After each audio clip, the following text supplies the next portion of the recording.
Nikki, Happy New Year. Oh, Justin, Happy New Year. What's the date today? It's the 16th. This is the I first know. time I've seen you this year. I know. I always wonder when is it appropriate Holy to cow. say Happy New Year and when do you stop? So I think when it's like good friends and like coworkers like you and I are, it's like, well, this is the first time we've seen each other this year. I agree. So it's like Happy New Year. Yeah, If it's like February 1, it's over. dude, we're done. It's over. We're It's done. not even a new year anymore. Yeah, It's it's like not. we're in it. I saw a friend at the gym yesterday, like you have casual gym friends Yeah. that like you never remember their name. You Actually, don't that's talk not me. outside the gym. I don't even talk to Oh, people you at the don't? gym. I talk Not to at all. I everybody. was just I went to a class this morning. The same people are there every week. You I don't talk to any of them. barely get eye contact and on purpose. And I do not want to get a habit Yeah. of talking to people at the gym at all. The gym is not social for Yeah. me. It's like I'm there to get my shit You had done. Equinox, right? I do. Aren't all those people prospective clients? I mean, it's possible. You Yeah. know what I've thought about? Yeah. What I've thought about related to the gym Yeah. is I mean, as you know, I love pushing people beyond what they think they're capable of. Yeah. And I've often thought about being a fitness trainer, Yeah. do like a class, Yep. 3 classes a week or You absolutely something. could. And then as I'm doing my class, I can weave in Yeah. a little bit Yeah. of business consulting and coaching Yeah. recommendations and have people kind of think beyond whatever the workout is. Yeah. And that's an idea that keeps coming to my mind. love And I'm like, oh, it's probably just so dumb. And yet No, that's a fantastic idea. it is burning in Yeah. me. I think Eric, my husband, would hate the idea. Yeah. But it weaves in so many things that I love together because then you're at the gym, you're getting your workout done, Yeah. and you're being inspired to take the things that you're literally doing in the gym out into the real world. Yep. Because what did I do today? I pushed myself beyond what I wasn't sure I could lift what I was lifting today. Yep. And I was like, well, let's just see. Yep. And I went, oh, totally can. Yep. Think you're ready to go up. Yeah. And I kind of surprised myself. And then a couple of times in the class, I noticed I got fatigued and I'm like, oh, do I want to quit? No, actually, my brain is just telling me I'm kind of fed up with this right now. My body's cool. It's fine. And then I think about what that's going to be like, 3 hours from now when I'm in some meeting and somebody throws a giant bomb my way. And I'm thinking, I just want to avoid it. And then no, I can handle this. You already faced a harder challenge at the gym, pushing your body and pushing your mind. That's the thing. And like whatever gets thrown at you in a meeting, that's only pushing your mind. That's not pushing your body. That's a thing. That's it. That's it. You can completely. So my pushback on you not wanting the gym to be a social place. Equinox on South Congress is a certain socioeconomic group of individuals who, I'm sure you're like me. If you work out consistently at a gym that's not cheap, there's already a certain trust factor I have for you. You've done I go to Lifetime at 6 a.m. downtown. If you are at Lifetime downtown Austin at 6 a.m., we have a lot of things in common. You have a job that you're very serious about, which is why you're here at 6 a.m. You're very serious about your fitness. You can afford the $300 a month gym membership. You clearly live in downtown Austin, or else, I mean, no one's Or you're commuting coming to there. downtown Austin, I don't think, for the gym and then going home. Yeah. It's like there's so many things. Mm-hmm. At Equinox, I feel like everyone that you would meet is either a prospect or has somebody who's a prospect for you. I chat with my ECA mentees about this as well. Everyone at the gym who, if you know your client avatar, which you know your client avatar very well, you might have a different word for it, but I everyone at the love gym who- Avatar. I love the word avatar. I love Avatar. It was also a giant hit movie that people like relate to and Yeah. think of. But if there's someone at the gym, the friend I was just talking about yesterday, he has a great physique, he has a killer smile, he's a good looking dude. And I'm like, you know what? Like, I like this guy. His name's Chase. I like this guy. If he ever wants to get into online coaching, he's going to hire ECA. And so like, I just nurture the relationship. And like over time, first time we met, I told Sammy, I was like, man, that guy could be a killer trainer. And now it's like, dude, I just like him But it was the first time I saw him since the new year. And so I told him Happy New Year. And we kind of like shared a laugh about it. Like that was January 15th. It's kind of I late. think you're right, though. I think Happy New Year is the first time you see people you love, appreciate, Yeah. respect, admire for the year, people that in your business circle you're reaching out to within the first couple weeks of the year. Yeah. Happy New Year. Happy New Year. Feels right. Yeah, and I know that there's a consortium of people that kind of rebut the Yeah. idea of the new year meaning anything. Yeah. And I get that because it doesn't have to mean anything. I think what's nice is Me. what does it mean to you? What does the new year mean to you? The end of that's a great question. I appreciate you asking that. A short backstory on the last day of the year. We had a very eventful New Year's. There was a group of 17 of us. There was 9 girls, 8 guys, and the girls met up, just the girls. And my good friend Casey, you would love Casey. She kind of led that group, and then the guys met up, just the guys, and I led that group. And we reflected. Like, I want to know everything in 2024 that there's a ton of wins. I don't want to know about the wins or losses. I want to know what you did in 2024 that you intend to do better in 2025. And for me, it's like turning that calendar. Mm-hmm. You know, every single year comes with a lot of triumphs, challenges. 2024 is challenging for you and I, but for everybody listening to this podcast, every year's challenging. Absolutely. Being a human is inherently hard. So for me, it signals this is like I'm getting baptized with a fresh start to right any of the wrongs or mishaps from 2024. Mm-hmm. A year of growth, a year. Along with this, I have numbers that I need to share with you because you're a big part of these numbers. Thank you. ECA, Elite Coaching Academy, launched August 1st. We were expecting 100 users by August 1st, 2025, 12 months. We are now at 112 at the moment. 112. 2023, this part's getting very new for me to talk about, but I have to talk about it with ECA. 2023, I told you we had done 5 straight, just barely breaking $1 million years. Mm-hmm. We beat $3 million on it last year. Oh, Justin. $3 million, $2,813. Congratulations. $2,813. Wow. Barely beat it. Wow. I'm very proud of that. You should be. But you know why? I was identifying my blind spots. I was identifying the elephants in the room because of our work.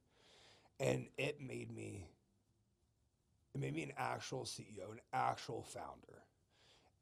I'm doing things now that other 31-year-olds in fitness aren't close to doing. I'm a founder. I look around and I mean, everyone who has a good mentorship in fitness has hired me for a consultation over the last 3 weeks. 100% of them have hired me for a consultation. They all want to build what we have. You know what's crazy? We'll build it. My sales team, my marketing team, me, we will come in and build it. I handle the branding. Shannon handles the whole marketing setup. Sales team, they'll either do it for you and let you run it, or they'll come on board if you do high enough revenue. Nickie, every single one of them get scared of the investment.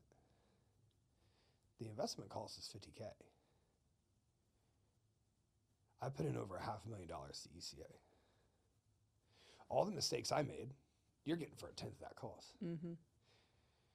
I've been doing mentorship for 4 years.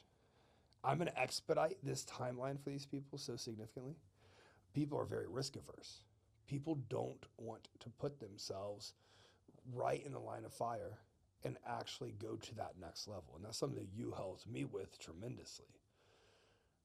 I'm no longer the CEO of Together More Fitness. I have 13 clients.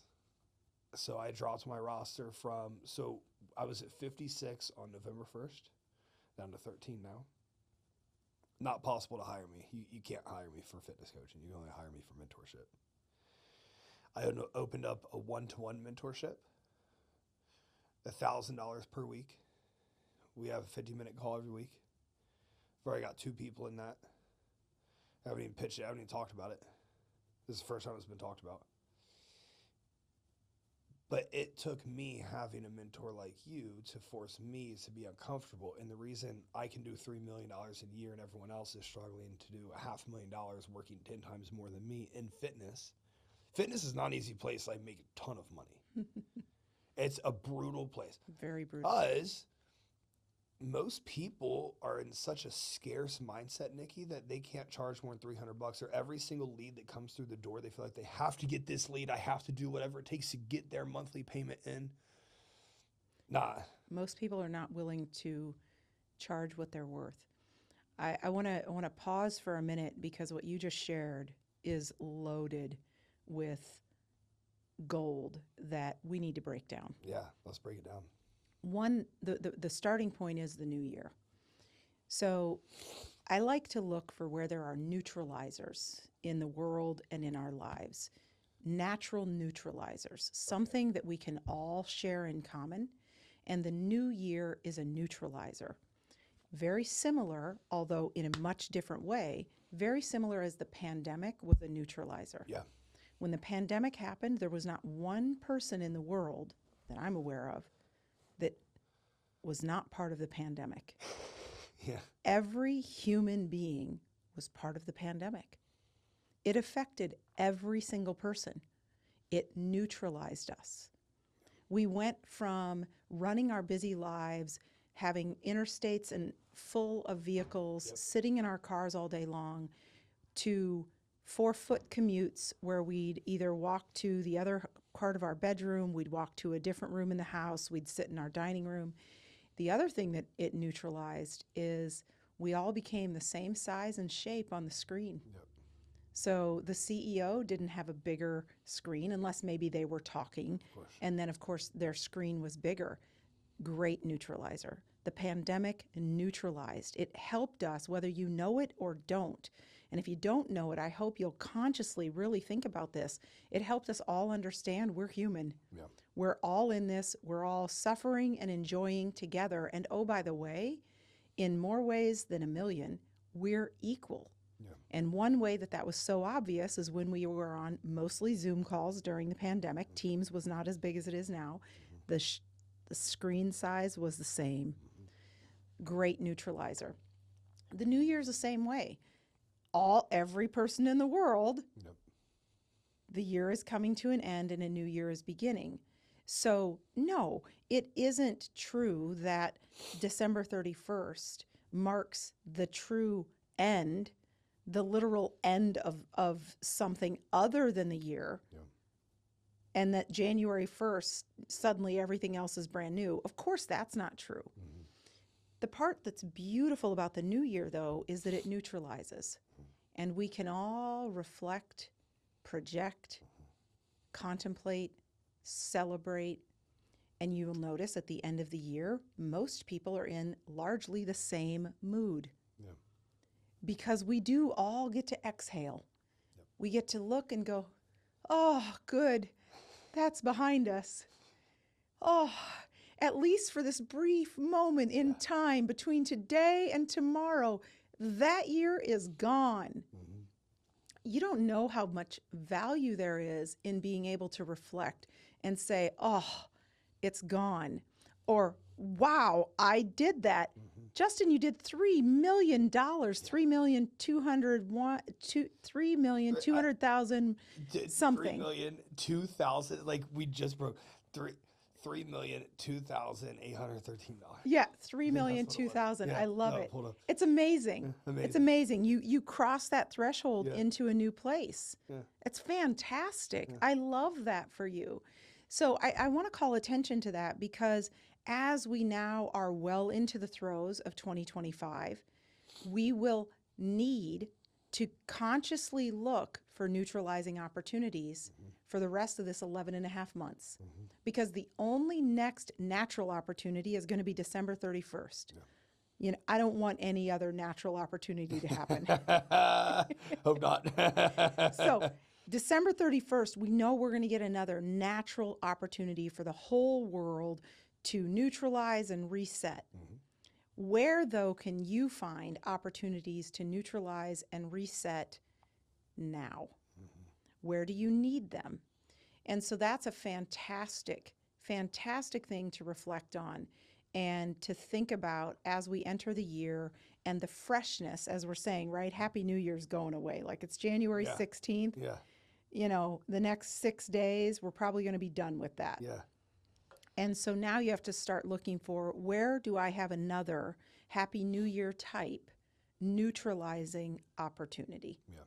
And the point in me saying that is really, so many of us continue to live life like from the middle. Today is, and I said this in a coaching conversation yesterday, today is a continuation of yesterday, and tomorrow will be a continuation of today. If that is our mindset, then we are not being innovative. And we want to make sure that we're innovating. I don't view that way at all. I know you don't. You don't either, do you? I don't. I don't at all. Every day's so fresh. Every day is incredibly fresh for me, and I am very intentional about where I'm going and what I'm doing with each day.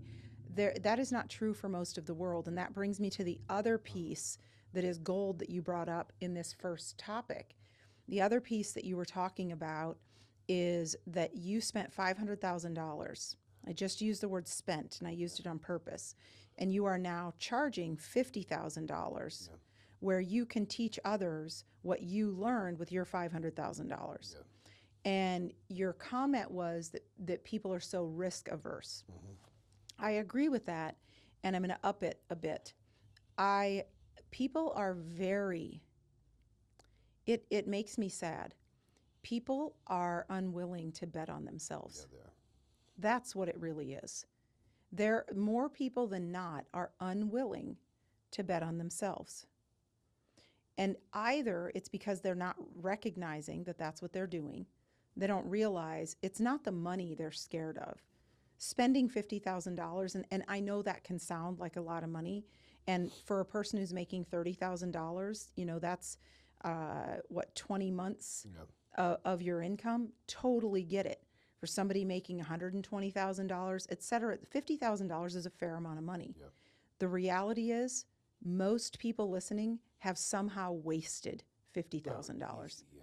Somehow we have all, over the course of the different things that we do, we have mindlessly allocated 50 grand somewhere else and not put it to use for us. Absolutely. You know, we're in a similar business where we're asking people to bet on themselves.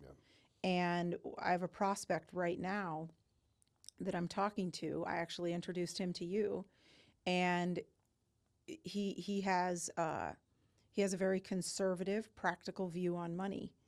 And that's fantastic because it's helped him be very prudent with how he spends. He is now, though, at an apex in his career, and he's ready to get to the next level. He does not have the tools in his tool belt to get himself to the next level. The only way he's going to get those tools in his tool belt is to get an outside perspective. And so when you think about that, how do professional athletes become as excellent as they are? On their own? Certainly they have to have rigor, they have to be diligent, they have to do the work. Somebody else has to help them understand that their left foot could adjust just 6 inches. And that 6 inches could be game changing as long as everything else stays the same. Now, all they need to do is make that 6-inch adjustment. On their own accord, though, with only their perspective, they never would have known to make that adjustment. So there comes a point in our life, I like to call them fork in the road moments, where you're at a place and you're really thinking about, how do I grow? Or what happens to most people is they're at a fork in the road moment, yet they don't even realize there's a fork. They think that they're stuck and that they just know they want to go somewhere. They don't know how to get there. They'd like to be unstuck, and they don't realize all you got to do is invest in yourself. And then once you invest in yourself, do the things that you've learned. So I feel like a lot of what you just called attention to, what you're saying is the newness of the year gave you an opportunity to reflect on what had been accomplished. Yep.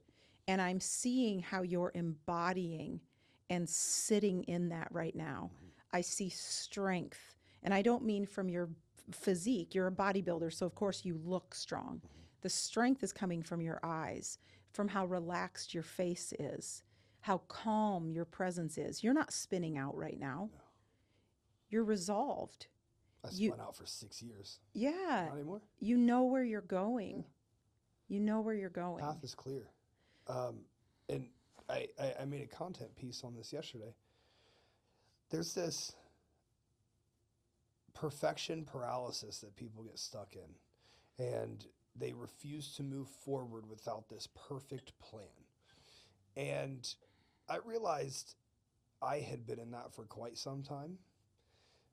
The Walter Isaacson biography of Elon Musk is like truly what really got that changed in me, and where messy action kind of took over in my personal operations of being a founder and just running a company. Yeah, I like how you said I spent over $500,000 in ECA. It was not an investment because a lot of that was wasted. It was sunk cost, and nobody gives you a second chance on the way you spend your money. Like no one gives that to you. Unfortunately, there's no mulligans. Um, people might view that, to your point, people would view that. I mean, that's a lot of money. $500,000. Absolutely. It's a little north of $500,000. That is a ton of money. And like, for me, did the company barely scrape over $3 million? Yes. My take home, because of how much was invested into the company, because of how much it costs to expand and grow this thing, to bring in the people, the professionals who are able to actually enhance the numbers and the revenue and the impact, lower the churn, create a better product, was so significant that I made less money than we just made $1 million. This year that'll be different, thankfully. But people won't take that slingshot. They won't pull back in order to go forward. Or they want perfection. They have perfection paralysis where they want some guarantee. The guarantee is you. The guarantee is inside. The guarantee is I just won't stop. I have 211 modules recorded for ECA right now. This thing has grown into a gigantic disruption of the online fitness coaching community and how mentorship's done. We've completely changed it.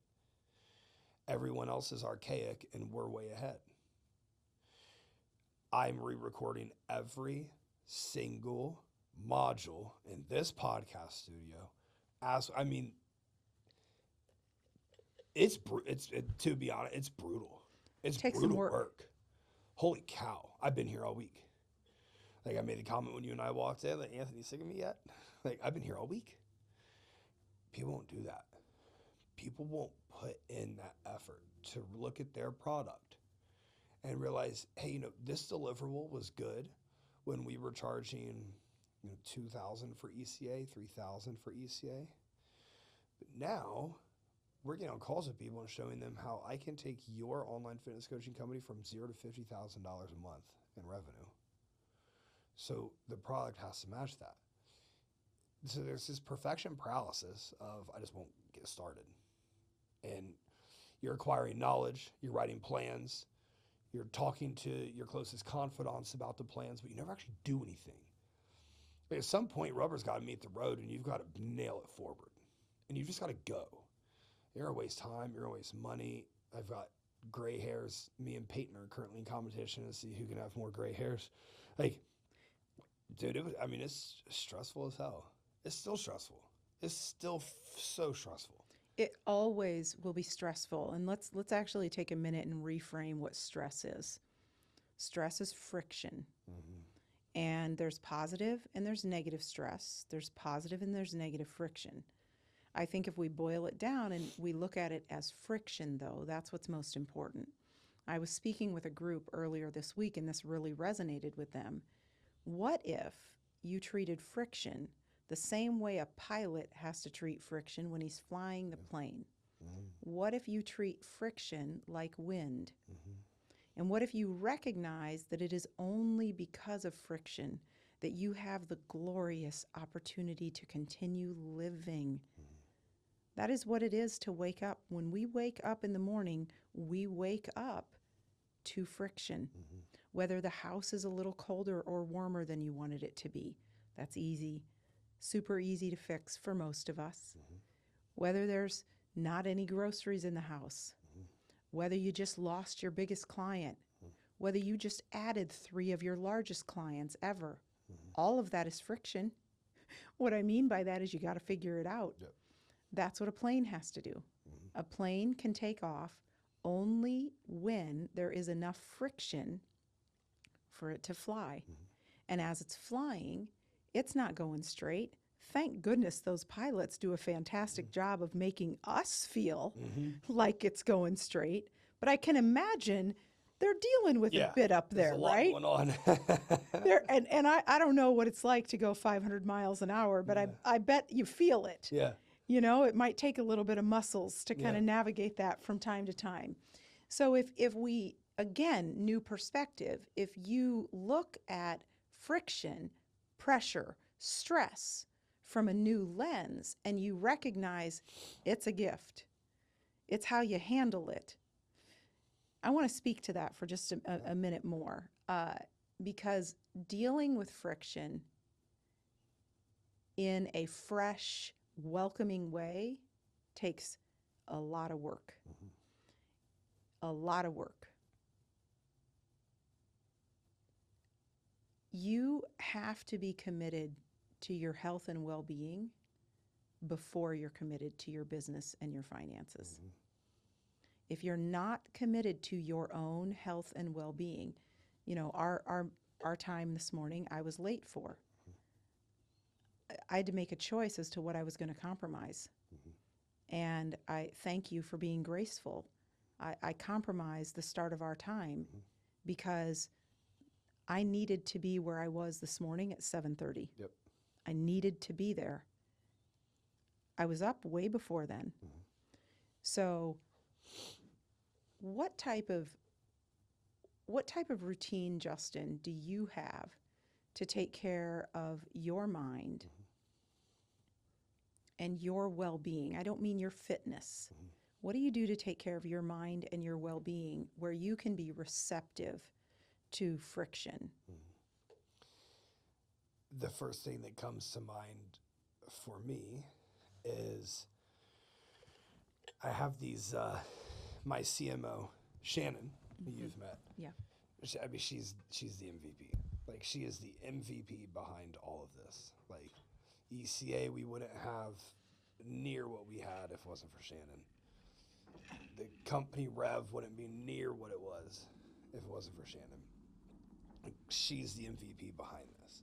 Go, Shannon. So, yeah, she, every single day at, I believe it's 8 my time, so 9 her time, I get a text message, an automated text message to fill out my gratitude quiz for the day. And I look forward to that every single day.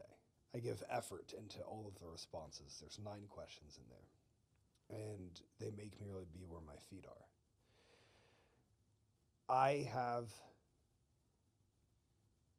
I'm good on this most days. It's not to a point where it's 100% of the time, but every single day I know about 5 p.m., Sammy's going to get home. And when Sammy gets home, it's Sammy time. It's Justin and Sammy time. I want to have, before Sammy and Justin time, we take Peyton on a walk every night. I want to have my own time with Peyton, just me and Peyton every single day. So I've got to fit that in. Of course, the gym is a great mental escape. I love walking to the gym. I love walking from the gym, even when it's cold outside. And in these moments, I don't listen to music. I don't listen to podcasts. I have nothing in my ears. I typically don't even have my phone on me. I'm just going and being and allowing my mind to work through all the things, the tabs that it wants to open and then the tabs that we need to close, so that I don't have clutter. There's no clutter in my mind. It's clear. It's concise. Well, if you have clarity, then it's easy for me to come into a meeting with Shannon and Shannon gave me feedback. It's easier for me to hop on a call with the Rev team. We have a call every Monday, every Friday. It's easy to understand why we missed this lead, why we didn't close this person, why we had to downsell this person, why did we upsell this person, why is this person not happy, why is this person super happy. If I'm not cluttered, I don't take any of it personally. I don't internalize any of it. I just understand that it's just business running, and I'm a human living, and they're humans living, and the people we're talking to are humans, and we're all going through our own human experience. But when there's music going on, or there's always a podcast in my ear, or I feel like I always need to learn something new, like I don't get to have Sammy just time. I don't get to have Justin and Peyton time. I don't get to have the Justin and Shannon conversations. I don't get to be part of my community and my social group. It feels to me like that changed a lot since I've met you. Hugely. It feels like that's changed a lot since I've met you. Yeah. And so I met you April. Well, I met you a little bit before that. We started working together April of 2024. Yep. And you had an insane schedule. Insane. And I mean, insane schedule. Yeah. And you were All the time. like, I don't even know if you could finish the word go. No. And now what I'm hearing is you're affording space in your day for pause, reflection, Yeah. contemplation. You're being more intentional about how your day is spent. I think something that's really important to point out here is, so August is when you started the mentoring program. This is now January, so let's call it 5 months. In the past 5 months, you and I have also worked together. Yeah. You have had, I would think it's safe to say, you've had more problems in the past 5 months than maybe you've ever had. Exponentially more. And they've been big problems. Big problems. Removed from YouTube. Yep. Removed from Stripe. Yep. And other And PayPal. payment reception platforms. Like, hey, Justin, your company can't take money. Payments. The IRS with the $122,000 that you owe us. Yeah, IRS knocking on your door. Yeah. So in the last 5 months, you have simultaneously taken on more problems, bigger problems, and calmed down and have more revenue than you've ever had. I think that's a lot for you and anybody listening to soak in. A lot. More problems, more expense, yet you slowed down. You spent more amidst more expense, brought on a biz dev team, and your revenue is more than ever, and you're happier. Let's go through. Can you walk through your self-care routine? Start either whatever makes sense for you, either like when you go to bed, and walk through what you do from the time you go to bed, when you wake up, kind of hour by hour. What does that look like for you? And if you want to start with when you wake up, doesn't matter. Yeah. Real quick, like each thing. This starts about 8 p.m. 8 p.m. I would say is when, like 8 p.m. to 10 a.m. That's kind of my self-care time. Okay. So 8 p.m., that's when Sammy and I take all of our nighttime stuff. So we have a little nighttime routine. We shower, put our red light glasses on, turn the red lights in the house on, all of that stuff. We'll sit and chat. We have these red chairs in our house that any of my friends listening to this know, like the red chairs. That's where like the deep conversations happen. We'll sit and we'll just chat. I'll just play with things, tell her about what I learned that day. She'll share beautiful things with me. I love when Sammy talks. I love when she talks. And I just listen to her talk. We'll turn on a show and they kind of let it play a little bit. Landman is one that we recently started. That we finished The Lioness on Amazon Prime now. Landman. Billy Bob's in Landman, right? Mm-hmm. Yeah, it gets me going. It's fun, but You're the second person that's mentioned it. I wouldn't be keen to that type of show. Incredible. All right, let's not get. That was my fault. Let's not get sidetracked. So, 8 o'clock supplements, red light, meaningful conversation. Watch a show. Hygiene routine, everything. Okay, We then get the what? bed ready. We get the environment for our sleep ready. You know, Okay. huge on the sleep environment. All this ready. 9:30, we're in bed. Sammy's alarm goes off about 5:15, and she'll get up. Some days I get up with her, but on days I don't get up with her, she just gets ready, gives me a million kisses while I'm in bed, and then she goes off for the day. I usually get up. I like getting up with the sun. So like I'll take my sleep mask off, and if I go back to bed, the sun wakes me up, and I absolutely love that because it shines directly into our bedroom. Nice. And then I give time to Peyton, my morning hygiene routine. I do like my supplements, and then I get to the gym. I take the route to the gym that makes sure sun gets in my eyes. Sun's in my eyes, sun's on my skin. Right now it's pretty cold, so there's not a lot of sun on my skin. Then I get to the gym. And at the gym, I love chatting. Like very brief conversations with people. I like leaving people with smiles and happiness. So I'll make sure to hold the door open a little extra for people. I definitely try to overextend gratitude at the gym because I'm living in so much gratitude. I want to give other people abundance. So I do my thing. I'll catch a nice little pump. And when I feel pretty good about myself, it might be 6 sets, might be 10 sets, might be 15 minutes, it might be 40 minutes. I'm very rarely at the gym longer than 40 minutes now. I start my track home. And who knows where that takes me? I might stop at the well and get a bone broth.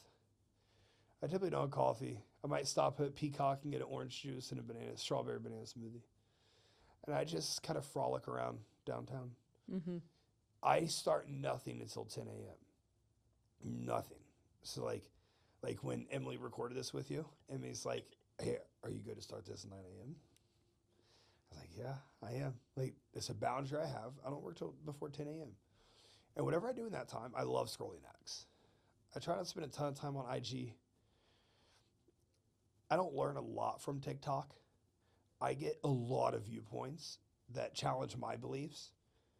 Anything, financially, politically, fitness, it's all on my X feed. I get every single side of the aisle. And that is honestly, Nickie, for me, this is a huge part of my personal self-care. I take pride in having a ton of knowledge, but I don't believe knowledge. Let's say, so right now, like my crypto portfolio, like everyone else's, is fucking stemming. So this morning, one of my self-care things was I put another $1,000 into certain cryptos. It's fucking stemming. So on X, I've naturally just been reading a little bit more about crypto and what's going to happen. You know, we have a change of power in 4 days that seems to be pretty pro-crypto. So I'm trying to get a ton of knowledge.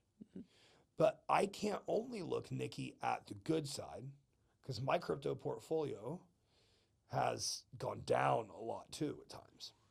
And I have quite a bit of money in crypto. So it's something that I want to be versed in. If I can't explain to you why this won't work, then I'm not actually educated on why it will work. Something recently was, so I have my hand dabbling in some manufacturing companies that import goods out of from offshore. I want to know how tariffs are going to affect us. So if I can't explain, I understand the good side of tariffs, but if I can't explain the bad side of tariffs, then I'm not educated on tariffs. So I want to know everything. If I like Elon Musk, well, why do people not like Elon Musk? I want to know both these things, right?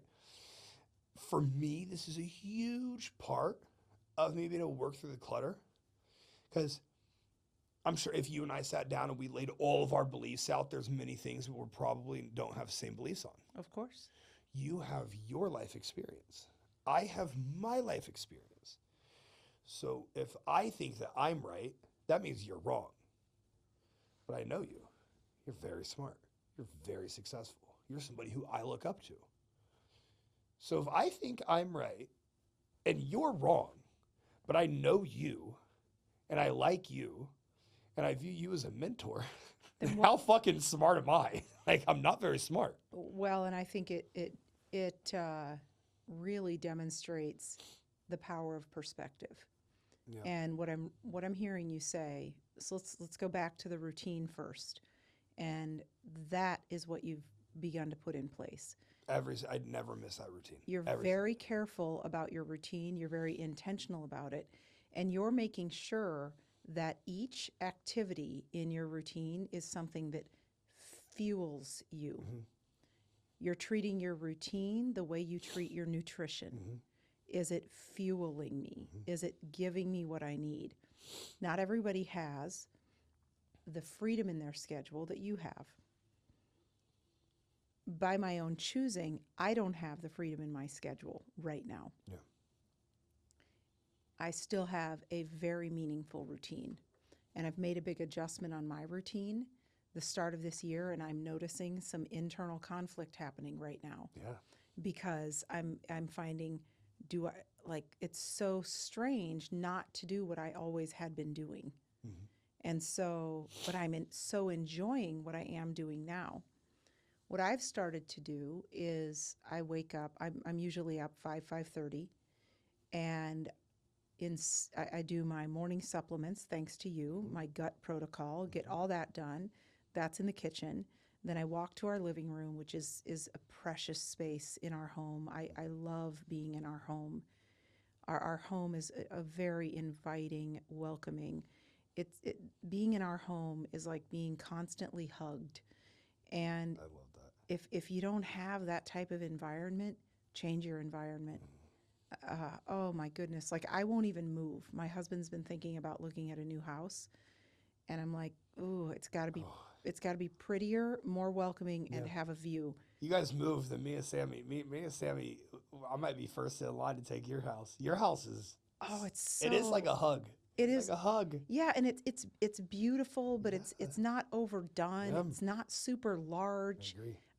It's just a hug. Yeah. So here I am in the mornings, 5:30, when it's nice and dark out. I love being up when it's still dark. I love it. Yeah. And I'll sit down, and usually my sit down would then be followed by turning on the TV, watching the news, and also starting to plow through some sort of work function that I need to get done for that day. Whether it's write some content, whatever it might be, send this email, write this proposal, anything I might need to get done. And then usually by 7 a.m. when I go to the gym, I've already punched out a third of my workday. Wow. Wow. And yeah. and I admire that. that felt really good. What Real quick, before you go to the gym, like, Yeah. is it a prerequisite in your day that you want to have? You have to have the momentum, the professional momentum going before you go get like the personal fitness momentum going. Like, do you want to achieve every day before the gym? I had really enjoyed that.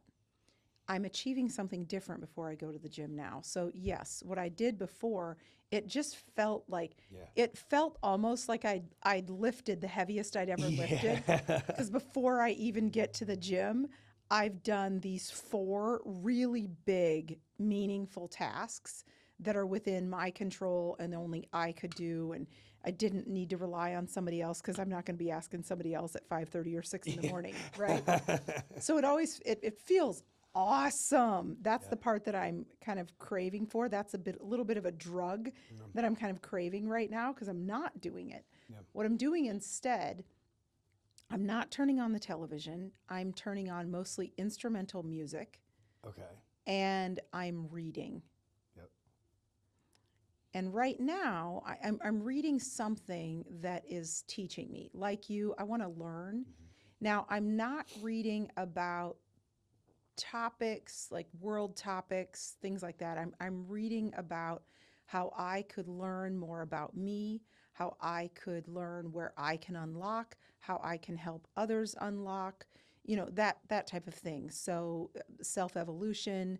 Right now, the book I'm reading is called Growing Yourself Back Up.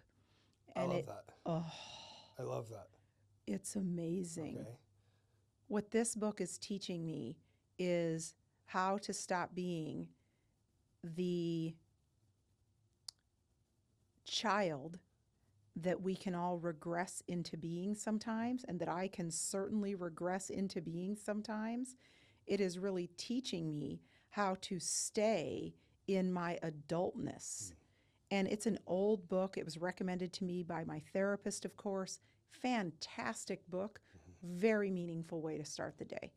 So I'm practicing now a new routine. I've had my old routine for 30 years. Yeah. So it feels awesome and awkward. Yep. And I really encourage you to live at that apex of awesome and awkward. Yep. How long have you been doing this new routine? So the new routine has been less than a week. Yep. Yep. And I'm really, I've got my sights on 3 months from now, when I know that I'll start feeling more resolved in my new routine. And I think a lot of people don't know to think out 3 months. You got to give yourself some time. So I think that's a really powerful thing. Is and my sentiment there is intended to help you. You know, the fact that you're sticking with your routine is what is generating these results. You are doing less, not more, in your business. It's generating these results. You have more, not less problems. You're navigating them, you're finding solutions. The word that you use that I really love, that everyone should yearn for on a daily basis, you are intentionally looking to start and end your days free of clutter. And what you're finding and committing yourself to is that being clutterless affords presence. Being clutterless affords presence. Have you ever lived a life where you didn't get the sleep you wanted? Oh, yeah. Where you worked until 11? What was that like? Sammy and I recently had this conversation. We had it in between Christmas and New Year. We walk around downtown. Downtown Austin's empty right after Christmas, right around Christmas time. I love it.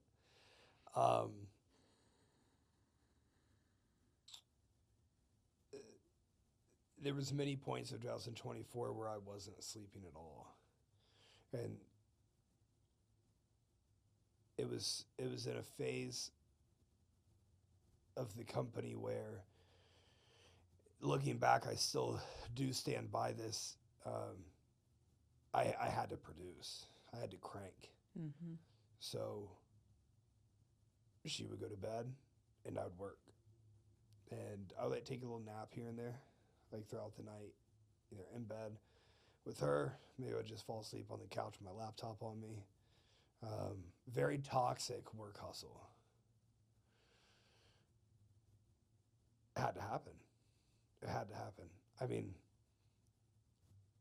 I ran out of money this past year when I was making all these investments because I was gambling on myself. I ran out of any sort of personal health time. You were betting on yourself. Yeah. Very big difference than gambling on yourself. So I want you to keep going with that. When we're gambling on ourselves, we're being flippant. We're not using data. We don't know if it's going to work. It's a little like throwing $1,000 up in the air and hoping we can catch it all in our hands, which you couldn't. Yeah. So you were investing and you were betting on yourself. That is what you were doing. I like that. Keep going, but that's important. So there was a lot of sleepless nights this year. A lot of sleepless nights. And it's been, it's been like that for a couple years, but now I sleep better than I've ever slept before. Well, and what happened for you? Like, did everything just kind of get easy and then you went, oh, okay, I can sleep now? What happened where? I put professionals in place. I put pros in place. There's pros handling my marketing approach. There's pros handling my social media approach. There's pros handling the podcast. There's pros handling the sales. There's pros reporting rev numbers to me. What you've done is you've acknowledged And I want to be careful to honor the work that you have done while also making sure we know it's not done. Mm-hmm. The work is not done because regression is real. Yep. And we can go backward, and that will happen. And it's my job, it's our job at Modus 9 when we work with our clients to help catch you when and as you're going backward, so that you're backward only for a little bit, not as long as you would be on your own, and then help you move forward even further than you would have on your own once you go backward. Because those backward movements can end up, you used the word slingshot earlier, they can end up being like a slingshot if you have another person to help you, if you have another perspective. And I want to come back to perspective in just a minute. So what I think is interesting is you chose to let go. That was hard for you. So hard. You really, last year when I met you, you had this I am everything kind of perspective about yourself. Yep. And you loved that. And being everything meant that, you know, there in your industry and in your business, you were a bit of a god. Yeah. And one of the things that we worked on is helping you see that you are very instrumental, not everything. And stepping into that power is what changed. You know, I was also in a position where all of my self-worth kind of was who I am in my industry and who I was in my company. And that was the self-worth. You now, like, I want to be Uncle Justin. I want to be Identity. my brother. I want to be my sister's brother. I want to be my mom and my dad's son. I want to be Sammy's man. I want to be Peyton's father. Like, I want to be my friend's best friend. And those mean way more to me than being a bodybuilding coach that wins the Olympia or being known as like the guy that you want to work with to go to the next level. I don't care about that. Yeah, you're going through an identity shift. Yeah. You're going through an identity shift. Yet you could only do that because you allowed other perspective. And thank you so much for doing that with me, Justin. You've allowed this other perspective to come in and challenge what you were seeing, what you were believing, offer a different perspective. You could push back. It's your choice at any time. And you started making new choices. That's an important point that shouldn't go understated. You're not the first person to come in and chat with me about these things. You're not the first person to show me like, hey, dude, this is not sustainable. And the reason your romantic life sucks, your social life sucks, the reason that you can't even look in the mirror without being disgusted by yourself is all because of these things. It takes the right person, yes, but when we have a mentor come into our lives, it's the choice of the mentee to actually accept that. There's been many conversations we've had on this podcast that are very difficult. They're very challenging, and I understand thousands and thousands of people listen to every episode. And there's vulnerable shit that I have to put out there. You make the choice that you're tired of being in the place that you are right now, and something needs to be done about it. But I think this opens up a whole other can of worms, so I'm going to just say my one piece on this, because this is something I feel very strongly about. When I look back on my time in high school, when I look back on my time in college, they're just trying to pack you in the same can as everybody else and sit you down the assembly line and completely axe your creativity. They don't want you to ask questions. They don't want you to be curious. They don't want me to do anything. Why the fuck did I have a 2.6 GPA? I'm way smarter than everyone else who was in my high school, respectfully to those people. I'm way smarter than these individuals. Why do men struggle so badly in school? 12-year-old boys aren't supposed to be at school from 7:30 to 2:30, not allowed to stand, not allowed to be rowdy, not allowed to have rough recess time, expecting to sit there for 40 minutes and watch a teacher on a fucking chalkboard or whatever they teach on now, probably smart boards now, we are conditioned to have no creativity, no curiosity, go down the assembly line, get your little job, do your little thing. And then the other side is, oh man, like, Elon's a bad example. Bezos is a bad example. Like, well, someone like Donald Trump, he's taken office in 4 days. Well, Trump did all these dirty things to get where he is. So the people who are rich and successful are dirty people. They're mean people. I'm sure he's done very dirty things. I'm sure everyone who's uber successful in terms of their financial wealth does dirty things to get there. But why do we, I mean, it was so ingrained in me that these people are bad, evil, mean. And that, well, like my dad, who's still working at 62 years old, he still works 6 days a week at the truck factory. My dad's a good person.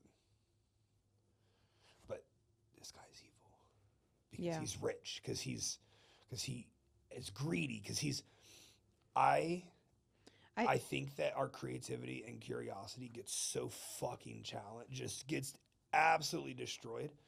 And I think everybody needs to have someone like a Nickie or other mentors who I've had in my life, like Keith or Julian, or someone like myself, to be able to bring that creativity and show you these blind spots you're overlooking and instill certain values in the way that you're going to run your company, the way that you're going to break the matrix. Mm-hmm. I think it's imperative for people to have that, especially men. I can't speak to women, but I mean, I look back at the education system that I was brought up in, and I was like, that thing's trash. My kids will not be going through a traditional education system. I know that for sure. Well, and that's a very powerful and meaningful topic, and I would love to explore it. I want to go back to one thing that you're saying, two points that you're making. You just used curiosity and creativity. It is very unlikely that a person can be creative without time to be curious. Because it is through curiosity that we can be creative. Yeah, it is. Do you think that a lot of people, Nickie, are so stuck in, even business owners that you work with, they're so stuck in their business that is diminishing their ability to continually be creative or curious? Like they're too in the woods. I mean, I'll just go back to when you and I started working together. You were in the mode of have to, not get to. Oh yeah. You and I can only, I mean, most of us are there sometimes. I was there last year several times. I have to do this. Bullshit. I get to. Yeah. I get so annoyed when Eric says it to me sometimes, and he's so right. We get to. I catch myself doing Most everything we do is a choice, including the things that feel like they're not choices. Most everything we do is a choice.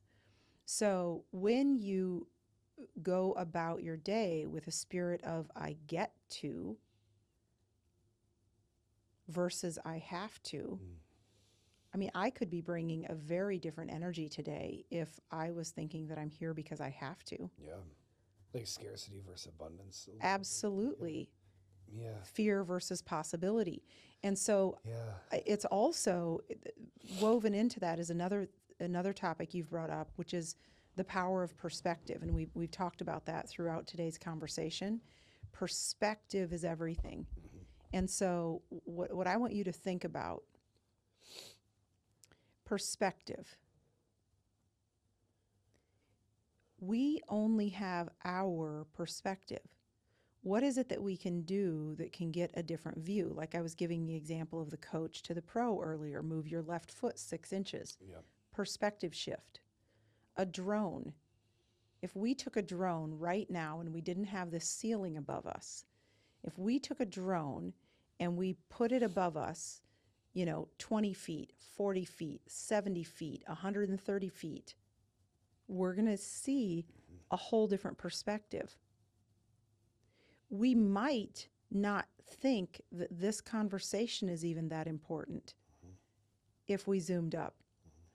the topic of what we're talking about could shift entirely based on what we do when we zoom up or what we see when we zoom up. And you had to be open, like you said, you listened. No, you didn't. You heard. I'm thinking, did you listen or did you hear? Anyway, you acknowledge that other people had said what you were doing wasn't sustainable. Mm-hmm. At some point, you chose to hear that. Mm-hmm. When you chose to hear that, it then informed new actions. So what it makes me think about is perspective and actions. So what are you going to do to continue to allow new perspective to come in without it being dangerous? Because new perspective can also mean lots of opinions, and we don't need to go where every opinion goes. And what are you going to do to continually audit your actions and make sure that the actions you're taking are getting you to where you're going? And I'll share with you, you've given me a gift today. You know, we had a wonderful, challenging 2024. And one of the biggest moves we made is we hired our CEO. He's fantastic. And he's bringing a different perspective. And he has phenomenal experience. And we have expanded our services. And we know where we're going. We know how we're growing. We don't know exactly all of the next steps to take to get there. We had a bit of a retraction yet growth year. So I'm in a kind of opposite position as you. I am servicing more clients now than I did last year because we went through some coach churn, and we want to care and love for our clients. So I'm tending to them for a bit. We just onboarded 4 new coaches. We've brought on some new additional team members. So we'll get there. Coaching is, a fraction of what we do. So we are going through this. I am going through some major changes where how I specifically allocate my time, I need to be more and more and more scrutinizing about so that each nanosecond of my time is in a way that's going to have the most possible return. And I need to think about that in my on time. I need to think about that in my off time, etc. So the perspective that you shared today was the personal brand side. And there's this shift, I think, happening in our business where, like what I'm getting to do with you right now, I get to coach you. We're being recorded. So I also get to be part of our personal brand. I'm not the coach that people will work with. I'm not the consultant that people will work with to grow their business or figure out how to do the thing that they've dreamed of that they didn't know how to do, or help the business and the person get unstuck. I'm not the one to do that. But I am the one that invented and founded the system that we use with my husband. Yep. So I am the best person to sit here with you, get to coach you while all the people that you have listening listen. I don't know how to build a personal brand. We were talking before we hopped on the podcast. You said that you've recognized, wait, we've never captured emails. Yeah. And I said, we've never done social media. Yep. Both of us did that by design. And now we're having this reflective moment where we go, might need to do something different there. I have no interest in following the influencer world or in the way that a lot of people do. That's not a world I'm going to get hung up in. I do have a ton of ambition to make an impact. And that's what I care about. And so I know, and you helped me understand this, there is this connectivity between the social media world and making an impact. And I needed to adjust my thinking because I don't care as much about influencing. I do not care how many followers I have or we have or blah, blah, blah. I care about making an impact. I care about, I mean, if we were flooded with messages that a person decided to stop taking uh, the same route to work every day, and by way of taking a new route, a very simple micro action that they could take, by the very act of taking a new route to work, they tapped into their curiosity, and then they got creative and they started recognizing that they had an entirely new professional career opportunity waiting for them just because they took a new route to work. Hey, if I started getting messages like that every day, I'd be okay with it. But my point is, perspective is everything.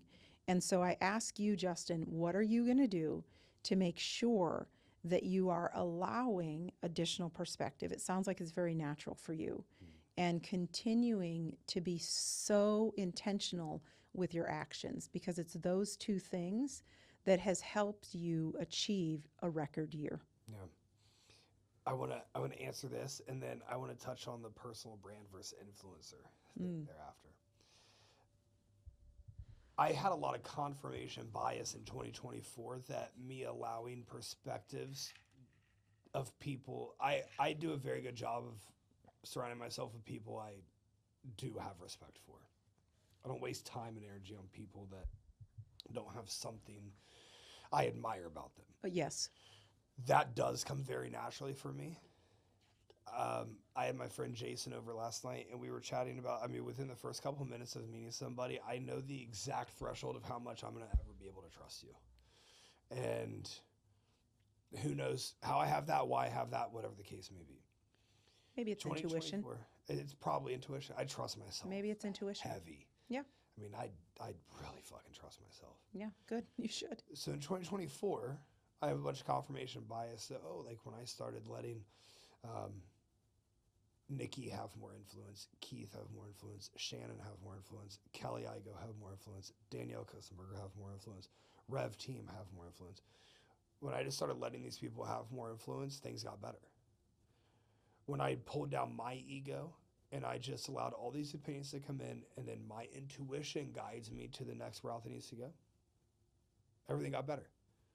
Perfect example, choosing a CEO of Together More. I had 8 total interviews. I interviewed 6 people, eight total. All were men, which I wasn't aligned with, and I can touch on that. All were men who had scaled offers, coaching offers from TM, just over $1 million a year. They've scaled $1 million a year offers up to $5, $10 million stuff. This is cool, fine, great, well, amazing. But I left all these calls, and I was like, do I want TM to be a gigantic corporation, or do I want TM to still always put the customer first and the client first and make sure that everyone who comes in gets very well taken care of? ECA is going to do 10, 15, 20 mil this year. I'm the founder of Grow or Die Podcast, which is soon going to be rebranded. Grow or Die Podcast, before we got kicked off of YouTube, it had $26,000 months. Million views a month. I'm the founder of Together More Fitness. There's not another coaching company on this entire planet that's more recognizable than TM. When we were Team Haley, then when I rebranded to Together More Fitness. I'm the founder of Elite Coaching Academy. I'm a co-owner of Imminent Nutrition. Everything I touch is working quite well. But it started working well after I stopped leading with all this ego. With me having to be the top dog, me having to be the god of all things. It's force versus power. Force versus power. It's what you've done. I'm empowering my team. You have found your power. Yeah, I have. And my power as a leader. Yeah, well, as a human. Yeah, really as a human. And everywhere in my life, I am kind of like the leader of the group, though. I really relate to this. One thing I'm thinking about is, as I have started the new year and thought about, because for me, I really care about the new year. Yeah. I didn't go through the same rigorous process that I have normally gone through at year end and year beginning. I allowed it to feel more organic, which was wonderful this year. And what became very clear to me is that my 2025 is all about letting go and letting in. Yeah. It's about letting go and letting in.